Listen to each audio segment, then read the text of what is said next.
guys, welcome back. Thanks so much for joining. So today I'm trying something a little bit different. We posted a thread on Reddit about Q&A and different things that users would like to see.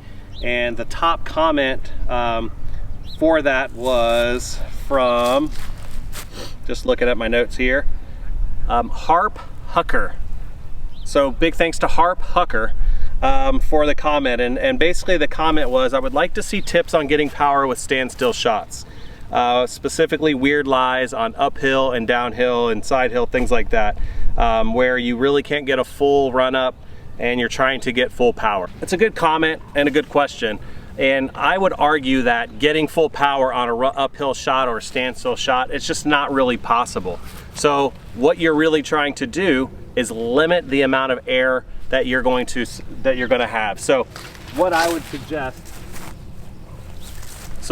suggest on an uphill lie, so something like this, the first thing I always do is stable down. So where I may throw a nuke, I'm gonna move to something like a heat. And the more power that you have on this shot, you know, if your standstill shot is a matter of reaching back and coming through. And if you're trying a full power shot on an uphill lie standstill, it's just not physically possible. So again, think about your line, think about your shot. So that's one thing.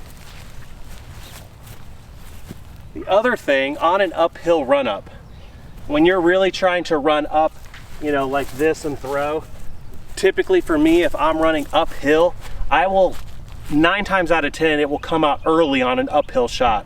So if I'm coming uphill, I will always release it a little bit early. On a downhill, it's almost the exact opposite. So if I'm coming, you know, on a downhill shot like this, and I'm planting this way, I seem to dip down a little bit, which causes me to pull it a little bit right. So in the back of your head, you need to think about that, and maybe just a little bit of overcompensation to think about your lines. But if you're throwing on a downhill slant, I typically pull it. On an uphill shot, I typically come out early, okay? But the biggest key for me on an uphill shot is throwing understable. It's going to allow it to flip up. You're not gonna have the same exact power, but if you get that power this way with something a little bit less stable, it's gonna pop up, it's gonna glide, it's gonna go further. But if you're trying to throw with the same amount of power on an uphill shot or a standstill shot, it's just not really physically possible. So again, minimize the errors, think about the stability in your disc.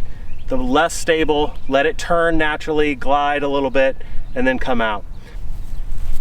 One other thing, guys, if you do have a run up uphill, instead of running up like you normally would, maybe like this, and you're running up like this and trying to come up the hill, that's a hard run up, right?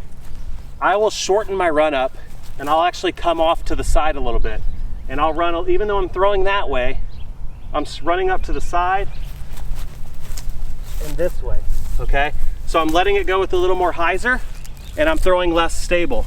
But again, running from the side helps me cut that hill out a little bit, but you gotta be careful because you're running from the side that you don't release it this way.